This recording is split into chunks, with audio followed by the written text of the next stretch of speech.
Бүгдээрэнд нь орой мэндийг хүргэе. За би өчигдрөөс ийм английн алдарт зохиол ийм агуу их хүлээлт гэдэг нэртэй номыг өөрийн англи хэлээр сайжруулан орчуулж эхэлсэн байгаа. Энэ номын товчхон агуулгыг та бүхэндээ ер нь ярьсан зүгээр юм байна гэж бодоод энэ бичлэгийг хийж байна. Энэ ном нь болохоор Pip гэх өнчин хүүгийн амьдралын тухай гардаг. За уг ном эхлэхдээ Pip ингээд ээж аав болон 5 дүүгийнхээ булшны чулуун дээр байгаагаас эхэлдэг.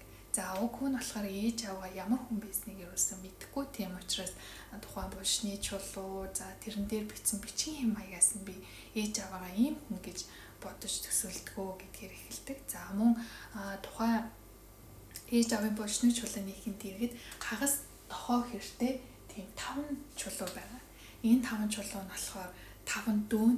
Тэгээд дүүнэр нь бас маш жоохон байгаагаар өнгөрсөн гэдгээр гардаг.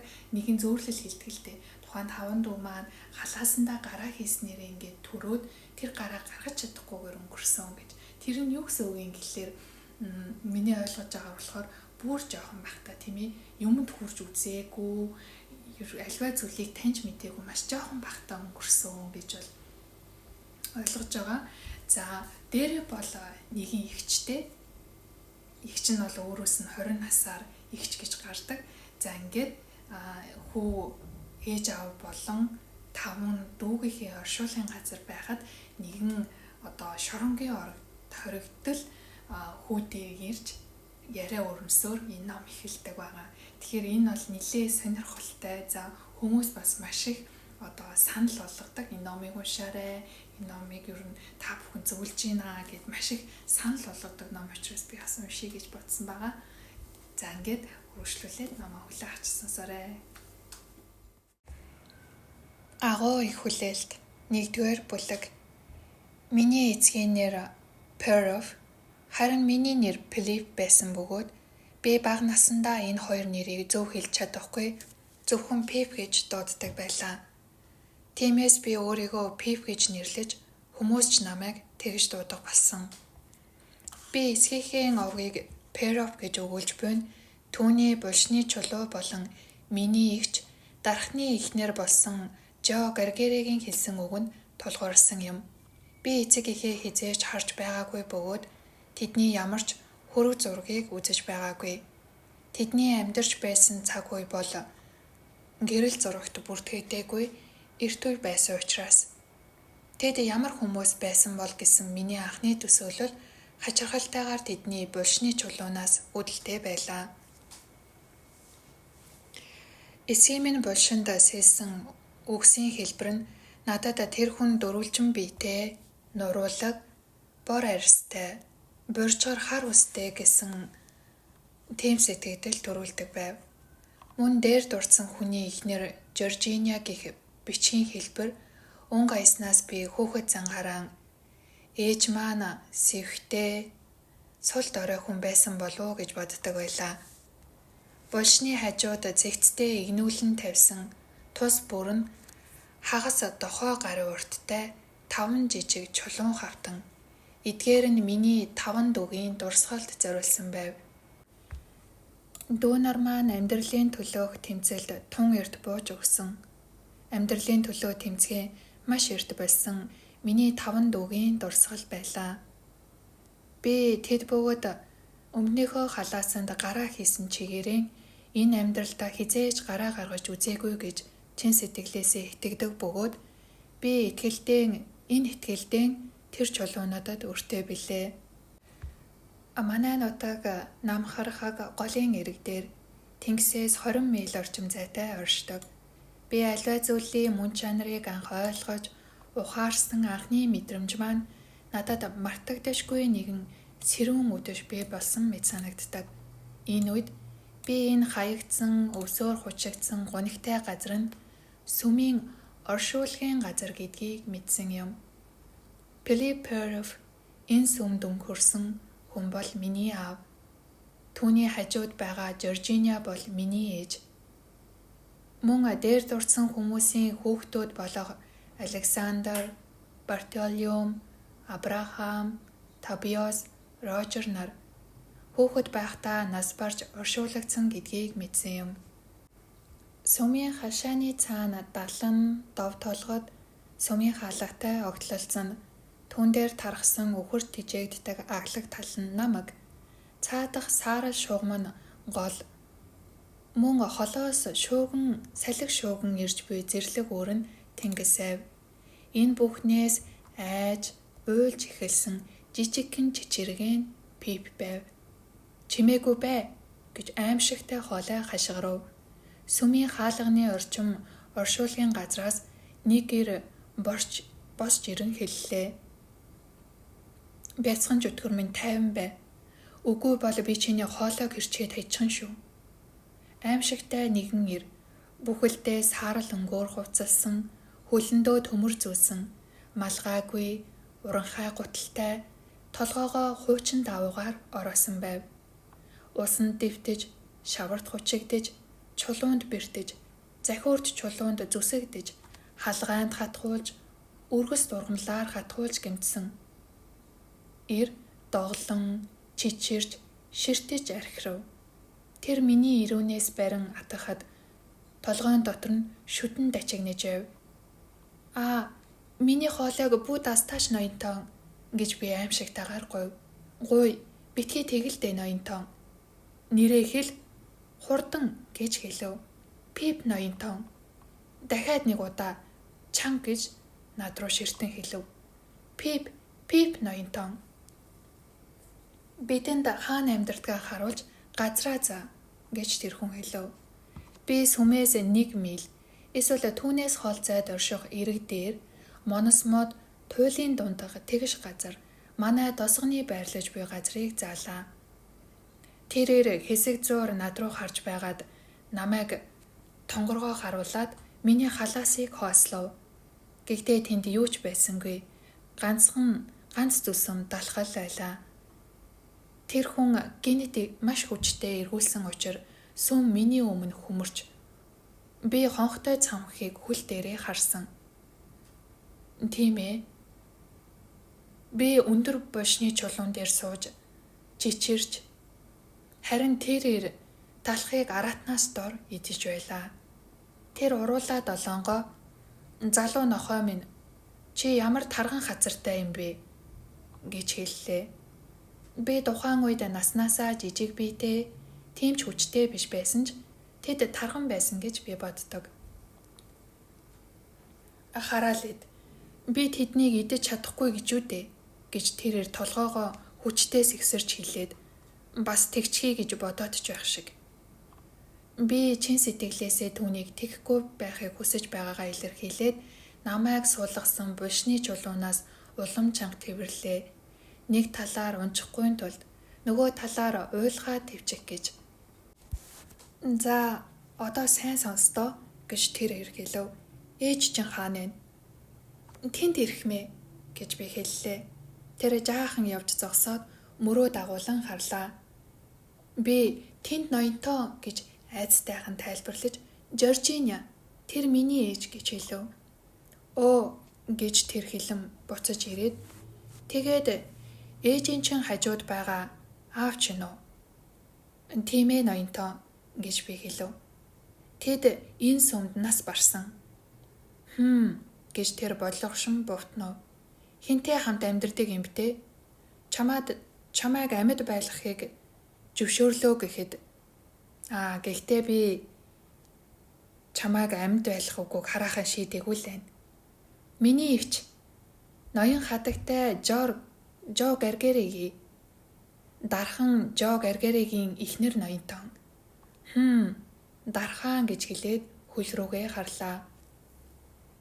Тэр хөл рүүгээ бас над руу хит хитэн удаа ойлгомжгүйгээр ширтсэний дараа миний булшны чулуу руу улам ойртож 2 гараас нь бариад тэр өөрийн барьж чадах хэмжээндээ тултал намайг хойшин татаж гидэргээ харуулв. Ингэснээр түүний нүд миний нүд рүү асар хүчтэйгээр ширтэж харин минийх түүн рүү ямар ч аргагүйгээр дээш харж байлаа. Одоо сайн сонс гэж тэр хэлээд энэ асуулт бол чамайг амьд үлдээх үү үгүй юу гэдэг тухай. Чи төмөр хөрөө гэж юу болохыг мэдхүү? Тийм ээ ноёнтон. Тэгвэл хоол хүнс гэж юу болохыг ч мэдэх байлгүй дээ. Тийм ээ ноёнтон. Тэр асуултын дараа намайг илүү хүчтэй гэдийлгэж бүр илүү айдас төрүүлж эхэллээ. Чи надад төмөр хөрөө авчир гэж намайг дахин хойш гэдийлгэж мөн надад хоол хүнс авчир гэж дахиад л хойш гэдийлгэв. Чи хоёуланг нь надад авчир. Тэр намайг бүр илүү хойш гэдийлгэж үгүй бол би чиний зүрх илгийг авна гэж хэлээд дахин хойш гэдийлгэв. Би өгтлээ айсан бөгөөд толгоо эргэж хоёр гараараа түүнээс тас тэрвэн зураад намайг дээш босгож туслаач дээ ноёнтон. Тэгвэл би бөөлжихгүй байж магадгүй. Бас таны хэлснийг анхааралтай сонсож чадах байх гэж хэллээ. Тэр намайг аимшигтай хүчтэй доош гэдийлгэж сэгсэрсэнд сүм хүртэл өөрийн салхин чиглүүлэгч дээрээ үсэрч гарсан мэт санагдав. Дараа нь тэр намайг чулууны орой дээр босоо байрлалд аваачиж хоёр гараас нь барьж эдгээр аимшигтай үгсээр үргэлжлүүлэн хэллээ. Чи маргааш өглөө эрт төмөр хөрөө мөн хоол хүнс хуучин батраа дээр авчир. Гэхдээ чи хизээж намайг харсан гэж ам нээж болохгүй. Чи үүнийг хэлвэл эсвэл ямар нэгэн дохио өгвөл чи өхнө. Хэрвээ чи миний хэлснийг ягтаг хийхгүй бол юу ч болсон. Чи хичнээн жижиг байсан ч ялгаагүй. Би чиний зүрх илхийг сугалж аваад шарж идэнэ гэдгийг санаарай. Чиний бодож байгаа шиг би ганцаараа биш шүү. Тэнд нэг залуу надтай хамт байгаа. Тэр залуутай өөрийгөө харьцуулбал би жинхэнэ сахиусан тэнгэр гээчнэ. Тэр залуу миний хэлсэн бүхнийг сонсож байгаа. Түүнд эрэгтэй хүүхдийн зүрх илгийг авах хачирхалтай нууц арга бий. Ямар ч хүү өөрийгөө тэр залуугаас нууж чадахгүй. Хаалгаа түгжээд, дулаа хүнжилтөө шургаад, бүр толгоогоо хүнжлөөр бүтээсэн байлаач тэр залуу чимээ гүхэн гитэж ороод чиний доторхыг дастаад хаяна. Би яг одоо тэр залууг чамд хор хүнүүл учруулахгүй байх гэж их хичээж байна. Чиний дотор эргэтэн рүү түүнийг явуулахгүй байх үнэхээр хэцүү байна. Одоо хэлдэ. Чи юу гэж хэлэх вэ? Би түүнд төмөр хөрөө авчирна. Бас боломжтой бол хоол хүнс олж өгнө. Өглөө эрт хуучин батраа дээр очино гэж хэллээ. Хэрэг үгүй бол бурхан чамайг шийтгэн гэж тэр хэлв. Би авчирна гэж хэлэх үед тэр намайг доош нь буулгалаа. Тэгэхээр гэж тэр үргэлжлүүлэн хэлээд чи өөрийнхөө хэлсэн амлалтыг сана. Тэр залууг сана. Одоо гэрлүүгээ яв. Би сайхан амраараа ирхмээ гэж балмагдан хэлв. Ёстой л тийм байх та гэж тэр хэлээд хүйтэн чихтэй тал руу эргэн харж би мэлхий байсан ч олоосай.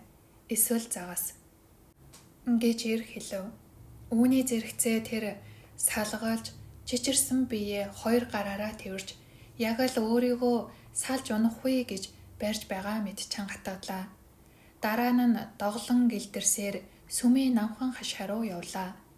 Би түүнийг халгай, булшнуудыг ороосон өргөст бут дундуур болгоомжтой алхахыг нь харж байлаа.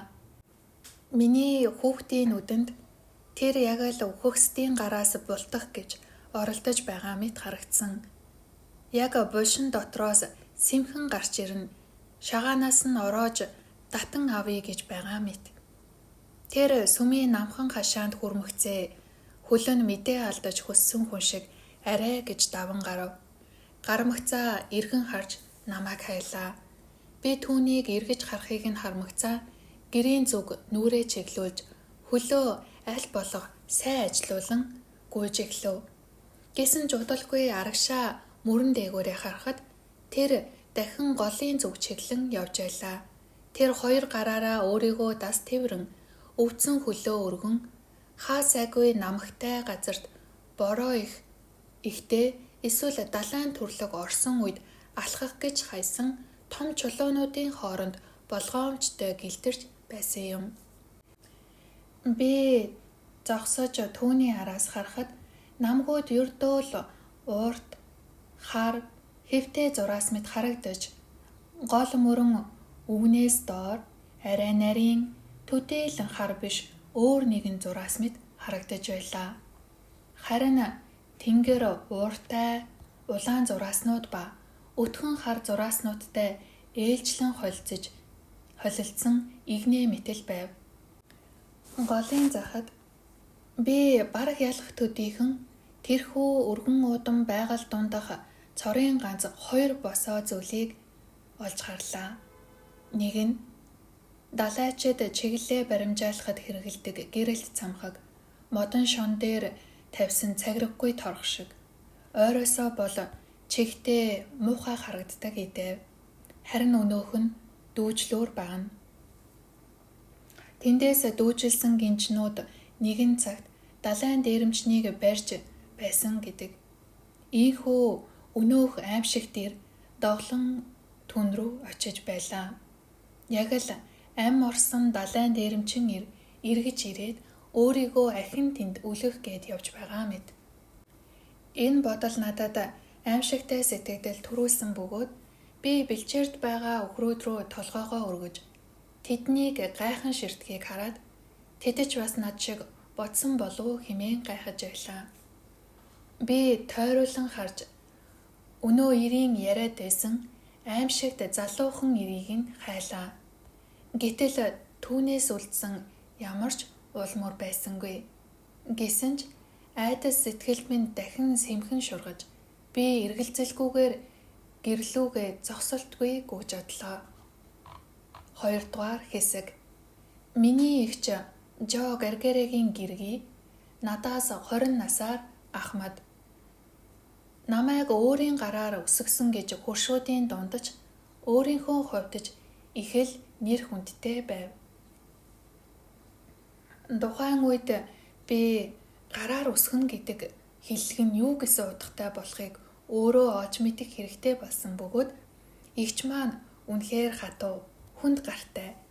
Тэр гарын зөвхөн надад бус нөхөр Жодж бас тогтмол хүрдэг байсныг мэддэг учраас бид хоёуланг нь гараар өсгсөн үнэн гэж боддог байлаа.